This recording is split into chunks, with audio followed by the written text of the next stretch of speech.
Corona وبا کے دن تھے جب ہر طرف بے یقینی کا راج تھا۔ لاہور کی ایک چھوٹی سی گلی میں رہنے والا حارث ایک نجی کمپنی میں اکاؤنٹنٹ روز سوچتا تھا کہ آیا کل دفتر کھلے گا بھی یا نہیں۔ اس کی بیوی ثریا، جس نے معاشیات میں ماسٹرز کیا تھا مگر شادی کے بعد گھریلو ذمہ داریاں سنبھالنی تھی، ہر شام دروازے پر اس کی واپسی کے منتظر رہتی۔ ایک دن حارث تھکے قدموں، جھکی نگاہوں اور ہاتھ میں آدھی تنخواہ کا لفافہ لیے گھر آیا تو ثریا نے دل پر ہاتھ رکھ کر اسے سہارا دیا۔ ثریا نے کہا، فکر نہ کیجیے، جو رب نے آج تک سنبھالا ہے آگے بھی سنبھال دے گا۔ مگر اگلے مہینے حارث کی نوکری یکسر ختم ہو گئی۔ کرایہ، بجلی کے بل اور ماں کی دوائی سب ایک طرف۔ دل میں سب سے زیادہ چبھن اپنی چھوٹی بیٹی عنایہ کے دودھ کی بوتل نے دی۔ ثریا رات گئے جاگی، کمرے کی الماری سے اپنی پرانی سلائی مشین نکالی اور دھیرے دھیرے سوئی میں دھاگا پرویا۔ وہ یونیورسٹی کے زمانے میں شوقیہ کپڑے سینا جانتی تھی۔ اگلی صبح محلے کے واٹس ایپ گروپ میں اس نے ایک سادہ سا پیغام بھیجا، خواتین، مہنگائی کے اس وقت میں کم قیمت پر کپڑوں کی سلائی کروں گی، کپڑا آپ لائیں، محنت میری۔ پہلا آرڈر پڑوس کی خالہ سلطانہ کا آیا، 2 سوٹ۔ ثریا نے دوپہر تک سلائی مکمل کی تو سلطانہ نے حیرت سے ہاتھ تھام لیا، بیٹا یہ تو بوتیک جیسا کام ہے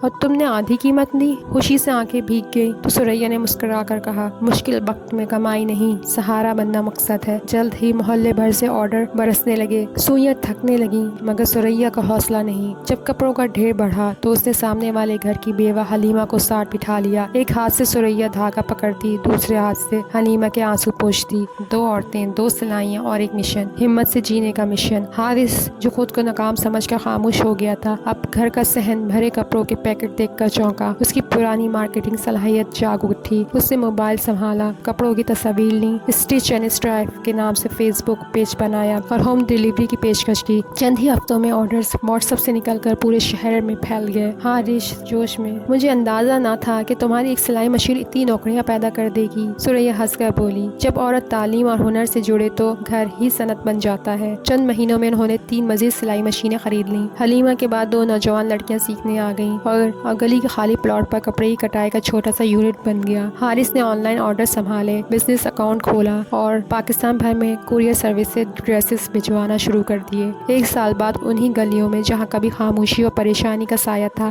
آج شام ڈھلے سلائی مشین کی آوازیں، کہکوں اور دعاؤں کی گونج تھی۔ ثریا نے پہلی تنخواہ اپنی ٹیم کو بانٹتے ہوئے کہا، ہنر کبھی کسی کا محتاج نہیں ہوتا، ہمت اور خدمت ساتھ ہو تو خوشحالی دروازہ کھٹکھٹاتی ہے۔